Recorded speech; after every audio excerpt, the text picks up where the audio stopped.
Hi everyone, we're back together. We've got Dale and Mike. They're going to briefly introduce themselves. Today, we're going to use our space to look at therapists and self-care. We'll give you some tools and some of the indications that we use for self-care, just to really enhance those strategies for yourself and to be mindful of how difficult the practice is in working in trauma. So I'm Jenna. It's lovely to meet you. I'm a trauma therapist. Yeah, I'm Dale. I'm a trauma therapist working in private practice full time. I'm Mike, also a trauma therapist, a general therapist, and I also teach and work out at Bath Spa Uni as well.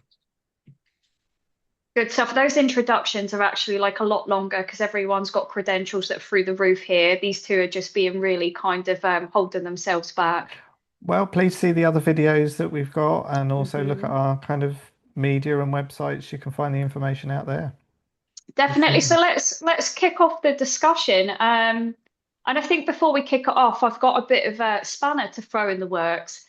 I think that Oh, we have a really idealistic narrative in like clinical supervision, and I face this really often in the teams, is that everyone has a idea and relationship to self-care because it's been in their background, when I would say that for most of the time professionally it's not quite that, and people don't have any kind of subscription to self-care, and it's actually quite an alien space. So it's already a really kind of push and pull dynamic to open up because some people don't even know what it is. hmm. I think there's elements there that kind of often people transpose self-care with being selfish and kind of Yeah, the yeah, elements around kind of prioritizing self over somebody else, especially being in a caring kind of role and a caring kind of relationship and field. definitely. Yeah, no, I agree.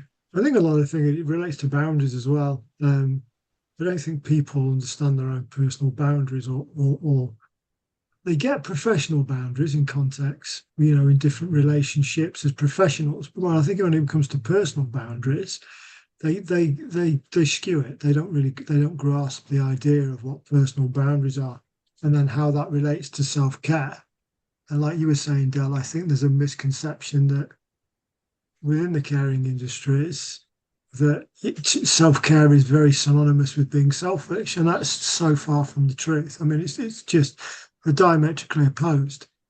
You know, Mhm. it's a complete misconception.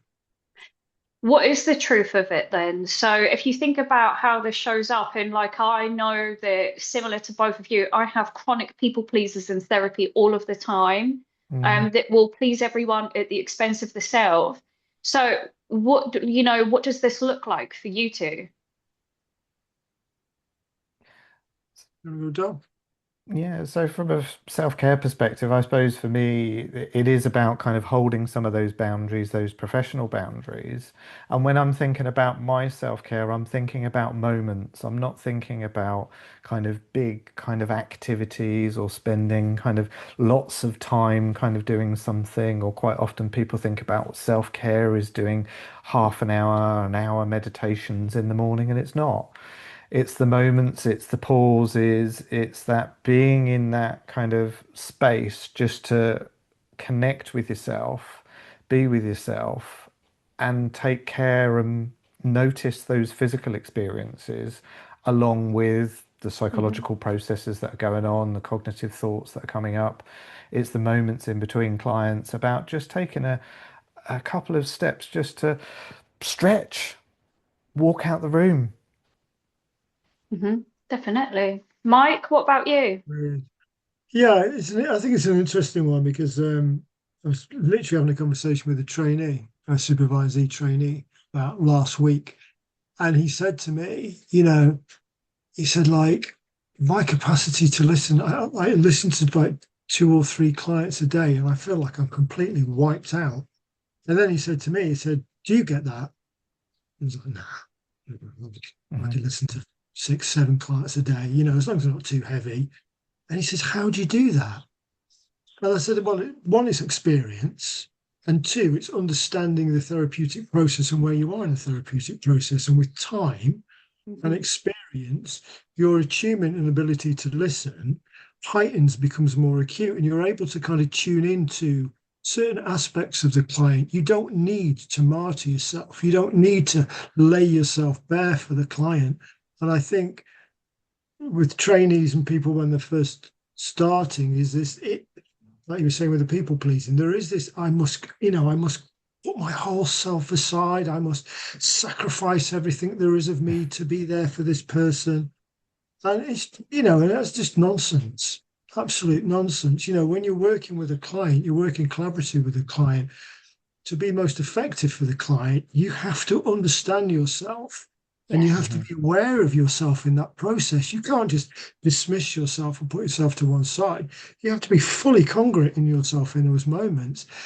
And like what Dale was saying, it's in those moments that's where the self-care is actually just constantly reasserting itself, addressing itself. It's a mindset. So you are consciously aware of yourself all the time while being consciously aware of the person that you're working with and understanding the dynamic of the relationship. And once you're able to do that more with experience, you don't feel so burnt out. You don't get wiped out. And when you do get those clients, those really heavy clients that want to suck the life out of you, and there's a lot of them out there, as we know, especially when you're working in trauma, you're very mindful of that. So you're Yeah. coming into this context, you're coming into this arena very consciously aware of how you engage with others and what's going on in your personal process for yourself. So self-care is a moment-to-moment conscious awareness mindset that is happening all the time. Absolutely. And again, that's not a defensive thing. It's not like, I have to hold myself back or be defensive. It's like a dance. You've got to understand the dynamics of the movement and the flow and the harmony of the movement and where you are in that. And by doing that, you're kind of always one step ahead, even though you're in the dance, if that makes sense. Sounds a bit of a paradox, but you probably No, get what I'm saying. it's true though. It's really true. And I think I really connect to it. And I'll tell you why I connect to it. But the first thing that I'm going to say before I go into that is I hear myself say this all the time to people is when an aircraft hits turbulence and the oxygen masks come down, get it on the self first before an attempt is made to put this onto anyone else. And I think that when we're in the healing industry and in the therapeutic world, we have to be quite skilled at doing that dance because if we don't, and we've got unconscious processing that bumps into our client's trauma, we don't have that clear professional frame of reference to do our job and to anchor in to support them because we've got our own stuff going on. And I know that over the years, I like what you said, Mike, about having the experience, because I think it comes with experience that Hmm. you can catch yourself quicker and you have more of an intuition about what's yours, what's someone else's. But I think for some of us, if we're being really honest, and I see this in a lot of the staff front line that I supervise, is I think for me personally and for some other people, there was no relationship to like self-care, so it was quite hard to understand it. And then like a burnout period comes that was so significant that I had to really catch this to put myself back together so that I had longevity in my career. But this Hmm. I think this space of self-care gets really bad for a lot of people before it gets good. Does that make Yeah. sense? Yeah. Yeah. I think that's definitely the thing when we think about kind of burnout, actually, those elements of burnout. I think it's so easy, especially in a caring role, anywhere, and probably kind of more so from psychological support because there's a lot of unconscious stuff that kind of happens and goes on. And if you're unaware of it in those moments, having that kind of that flexibility and that movement, actually, if we're kind of here rigid, this is the theory that I'm working to. Actually, you haven't got that flexibility and movement to kind of step in and move out to ensure that you keep an independent sense of self. Yeah. Yeah. Yeah, I think that's really important, Dal. It's that I always think it's an interesting thing, isn't it? Because it's that balance between the internal process of understanding what's going on within you, but then also understanding externally what you're engaging with and what's being thrown at you. So, Yeah. I had I had a student contact, well, an applicant contacted me for the MA yesterday. And she said, I'm working 9 till 5, I'm working full time, I've got this. Said, so what's the engagement with the full-time course? I just took a step, like, this is on email. I just kind of sat back and thought, you're working full time and you want to do a full-time master's? Are you insane? I didn't write that. I didn't write that to her. But what I did say to her was, and this is kind of where I'm going with this, is that there's this belief now within society, and I'm sure you're seeing it more and more, is that this external pressure is coming from somewhere, we don't know where, and professionally and personally, to be more than you are, to kind of, I don't know, go beyond the limits of what we are actually about. And I think it's destroying people. So that Yeah. student contacted me. You don't do two full-time jobs. Do you know what I mean? It's just Mhm. impractical. And then if you've got family or partners or whoever on top of that, Hmm. you would burn out within weeks Yeah. of that. Do you know what I mean? But yet there's these external pressures coming in that's kind of we feel are demanding that we have Yes. to meet these kind of standards. We have to meet these expectations of society, of institutions, of social media, or whatever it is.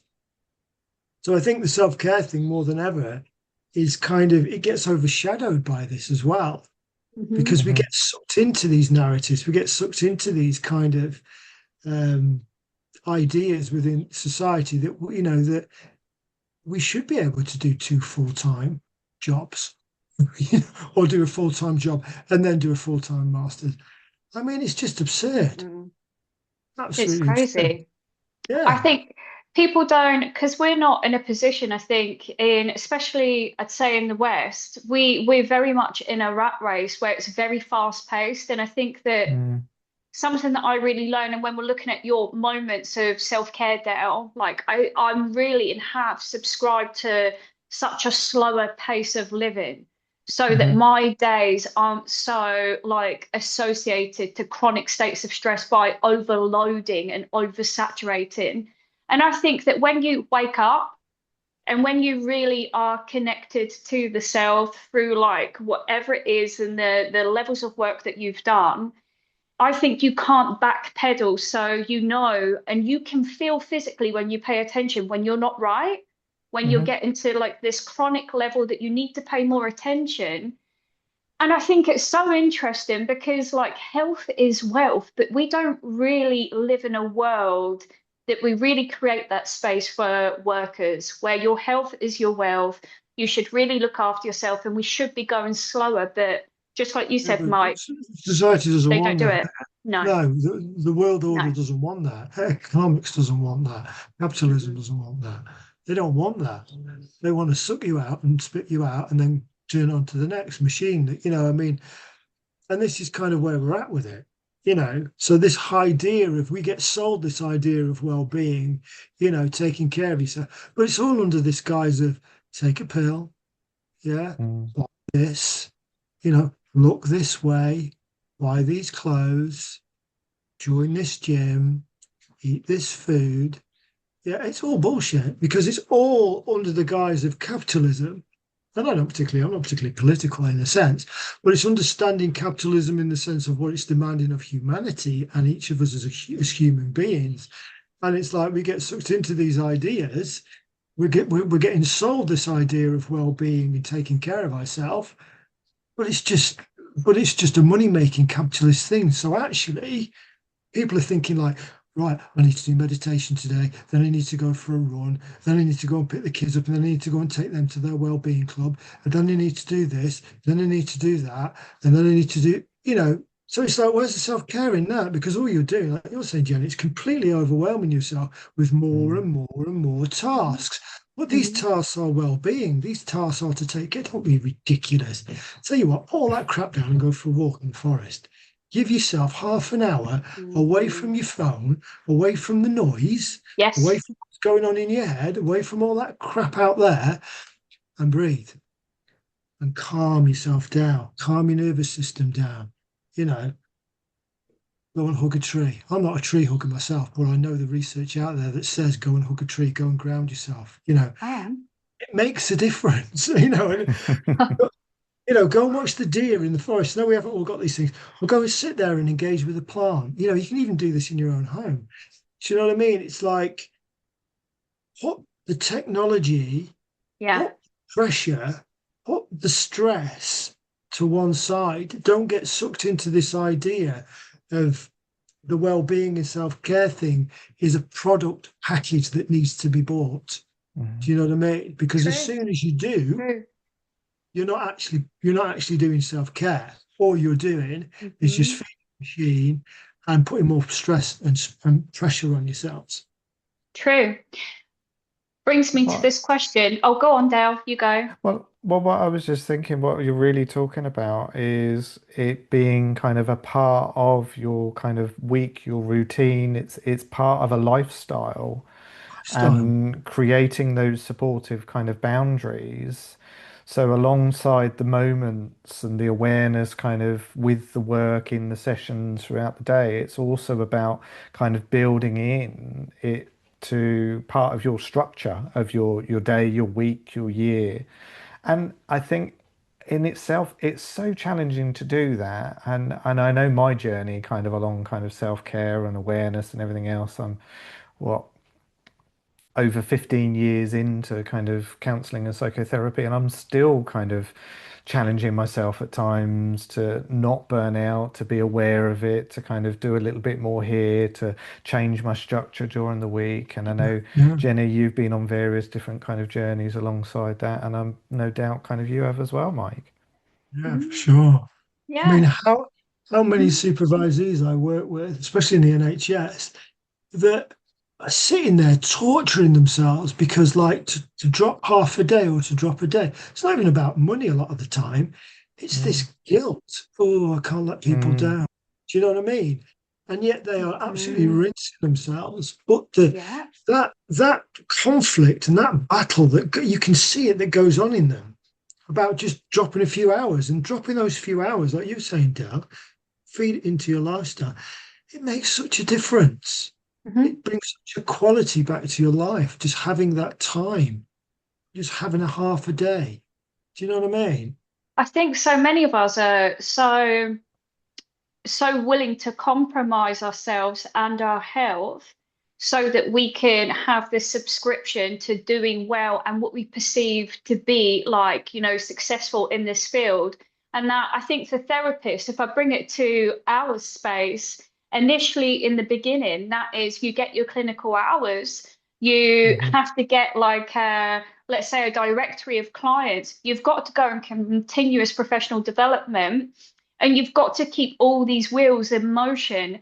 And at no point in that training process or faculty is there, where are you?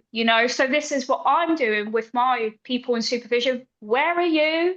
What's going on? How much do you know about yourself and your body? Because if you're in chronic states of stress and you're prepared to stay there, you're going to get sick.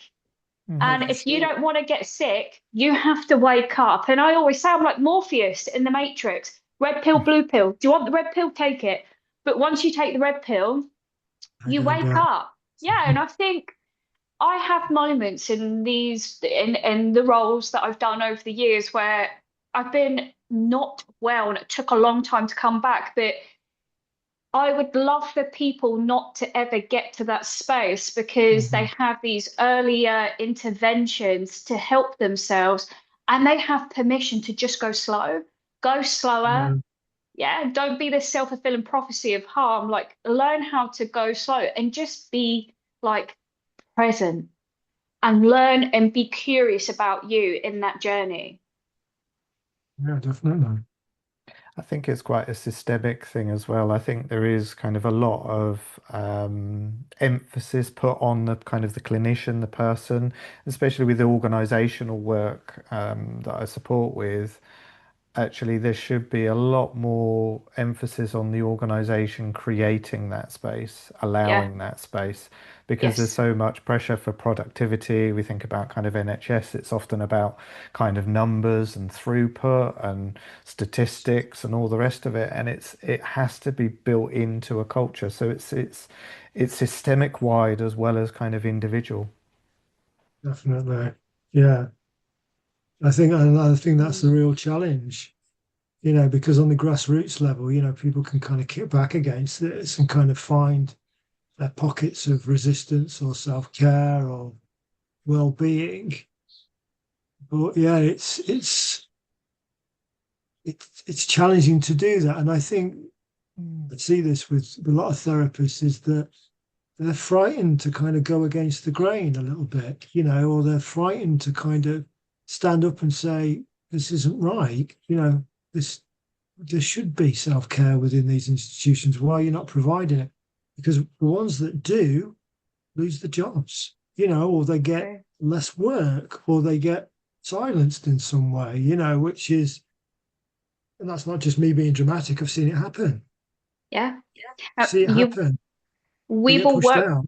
They do, and we've all worked with first Yeah. responders. I know that. Like, we work with people that go to critical incidents, and their job and their role is first response to chaos and crisis and trauma, and there's vicarious impact. And the people that speak out are the ones that seem or can be perceived to be like problematic because it costs money, doesn't it?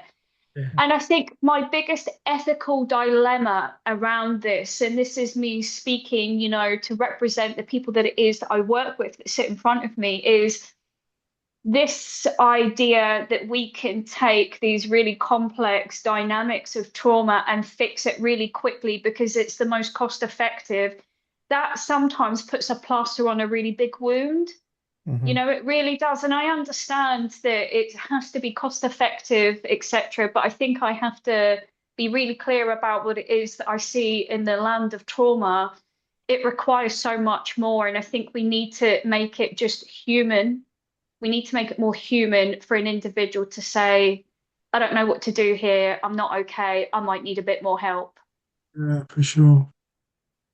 And I Yeah. think And when you kind of talk about that and move it back into kind of that self-care element for therapists, it's about not doing an activity, as Mike was kind of saying earlier on. It's not about ticking Hmm. that box on Hmm. that one occasion or doing it on that particular day. It's about really embedding it into the culture and lifestyle. Yes, definitely. So you have a really good habit. So, like, based on that, to help people, to help our colleagues out there, what are your tools? What are your ways of really taking care of yourself to hold yourself whilst working in trauma? I suppose for me, it's about physical health, ensuring that I'm looking after my kind of physical health. I regularly trying to, I'll say this, regularly trying to kind of do exercise routines Mhm. kind of most weeks. Um, and for me, it's a struggle kind of doing it in. I'm very much kind of somebody who is, I've got a massive mountain of various different kind of projects on the go and work that's being done. So I am forever on that journey trying to blend it into my life. And I'm moving in steps towards that. And it's the moments in between clients. It's the moments where I get up and I just think to myself, right, I need to move away from my computer. I need to move away from my notes. I need to move away from the clients. I just need to focus on me, stretch, notice what I'm feeling in my body. That few kind of moments can make such a difference. Hmm. Good, good. Mike, I think I know yours, Mike, but say it. What's yours? No, I agree with that. I mean, yeah, I think it's about physicality. It's the body. People gone about the mind. You've got to train your mind and you've got to train your body, but I think the best way to train your mind is through training the body first. Mm. So I think a healthy routine, being mindful of the body, regular exercise, um, listening to the body, you know, I think that's difficult for a lot of people. It's very difficult, take time. I think it's about, for me, it's taken me years. I mean, I'm basically most of my life up until this point, is understanding my relationship to my body and what it's actually there for and what it actually does and what's the point of it. And if people could like take a snapshot of me every day and knew what was going on in my head and the way I talk and relate to my body, they'd probably think I was insane. I talk to my body like I talk to another human being. You know, I, I have a relationship with my body like it's a vessel. It's Mhm. there to serve me, but at the same time, for it to serve me well, I have to really take care of it. I have to be mindful of what I put in it. I have to be mindful of how I use it. I have to be mindful of how I rest it. Do you know what I mean? And that's not easy, I don't think. Mm. Like Del was saying, I think because our culture, our culture doesn't teach us this. Our Mm. culture doesn't reward us for this. Our culture doesn't, advertise us or promote this. It may pay lip service on some level, but again, it's like, give me this money and you can have a mindful app. Do you know what I mean? It's like, it doesn't really teach you how to have a very deep and connected relationship with your physicality and your body. And I think if for me, that is the most important thing because once you start to do that, the mind comes Mm. online with this Mhm. thing. They start to harmonize, they start to communicate together and understand each other. And in some ways, then you're kind of like, you're the captain of the ship. You're there just kind of keeping things ticking along. And if something gets out of line, you kind of step in and work with it. But it's Mhm. maintenance. It's like a maintenance plan. You know what I Mhm. mean? I think yeah, it's just an ongoing attitude. It's Is that what you really thought it was? Yeah, interesting. or not? Mm. Mm. It's really interesting as you're talking there. My mind's kind of going into neuroscience and thinking about the kind of the body brain kind of cognitive kind of connection and the way that our brain developments. And I could go off on a whole other kind of tangent there around kind of focusing on the body first from a neurobiological kind of level is really important. What's Yeah, yours, Jenna? Kind of yeah, which was self-care. I'm just gonna say Dale's been on consultancy training, so I can hear the consultant coming out there, like in all the things coming in.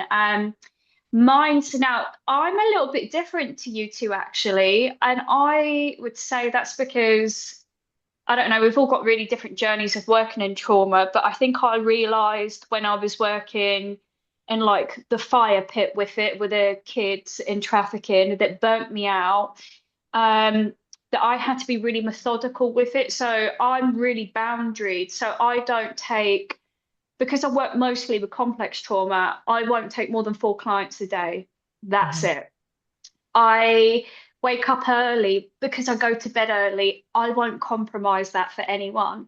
I say no when I have to say no now. I never used to do that before, but I think and I hear this, I say this a lot to my clients. No is not malicious. It's a boundary, like a personal boundary for you. So really Mm. pay attention to, do you want to do that? Because if it's the first response and reaction is no, pay attention and be curious. I hug the dog, obviously. We're talking about co-regulation. I Mhm. will hug and kiss that dog just because, and she just blends into my body now. I don't know if she wants to do that with me, but she's one of my tools. Walking. If you know EMDR, we've got bilateral stimulation, but if I've got a really heavy case and I have a really horrible situation, I stamp it out. So if anyone out there is working with trauma, bilateral stimulation helps us process, and we do it in EMDR. But I have a beautiful route where I'll stop, I'll look at birds, I've got no distraction, and I just process whatever the uncomfortable part of that journey was with someone. So I get rid of it. That makes sense? Yeah, yeah, Yeah. definitely. It's a relationship to nature for sure. Massive. That helps me though, but that's always been in my world since I was little. Nature is, well, in Japan, this is what your prescription is, isn't it? Mm. Forest bathing and, they send you out to the ocean because it's free. It's free medicine that helps us. So it's my biggest Yeah. vice, nature and animals. It's interesting. I saw a post that before, I think it was before the 1920s, most hospitals were designed differently. Most hospitals worked on light therapy, on forms of sitting out in the outdoors and Mhm. getting kind of regular movement. If you couldn't regular movement, then the beds were put outside to get sunlight to have light therapy. Um, but then as soon as Big Pharma came in, and medicine came in, they shelved all of that and they span it around and they started pumping drugs into people. But prior to that, human beings and even in infirmaries were doing nature, we're doing getting outdoors, we're doing movement, we're doing connecting to, the good things out there. So I think inherently we know within us that Yeah. that's what serves us best. Yeah, the planet. The planet, yeah, our relationship to nature, our Yeah. relationship to the earth, and hmm each other, you know, and God walking. I mean, yeah, going out in nature and going for a walk. I mean, there's nothing like it. No. I don't, I honestly, unless like I say to my kids sometimes, they go for a walk, Dad. I was like, you're going out for a walk. Come on. So I take them out and they take them down by in the New Forest, and we go and this little river, and they just come to life. They're not on the Mm. machines. They're playing there. They're making dams, and they come back, and oh yeah, I love that. That was great, brilliant. When are we going next? Well, the initial, but when you get them there, something happens Yeah. miraculously. They change. This is Mm. because they're in nature hmm and they're doing stuff. It's not rocket science, yeah. No. But we're kind of our society is conditioning us now to kind of just like you know plug in and bloody hmm watch screens, which, hmm I think there's a place for that for sure. I mean, we couldn't do this without them, which is great, but not to the detriment of actually, like you're saying, Jenna, getting out there in nature and connecting and bonding and, sharing the love. Oh yeah, sharing that love. And humans, really good humans. We've missed that out. Yeah. Those are so Yeah, important to all of us, aren't they? Connections. Connection. The right sorts, yeah, the right the Absolutely. sort. right sorts of Yeah, connections. Yeah. yeah, definitely. Oh, Okay. yeah, yeah, for sure. Okay, so we're coming to time, so I know without having a conversation for another half an hour, and I think it's been really great to kind of chat to you guys here and Yeah, kind of share the definitely. conversation with the viewers, and I think we should wrap things up and say farewell until the next time. Yeah, thank you. Thank you Thank both. you. Take care. See you all soon.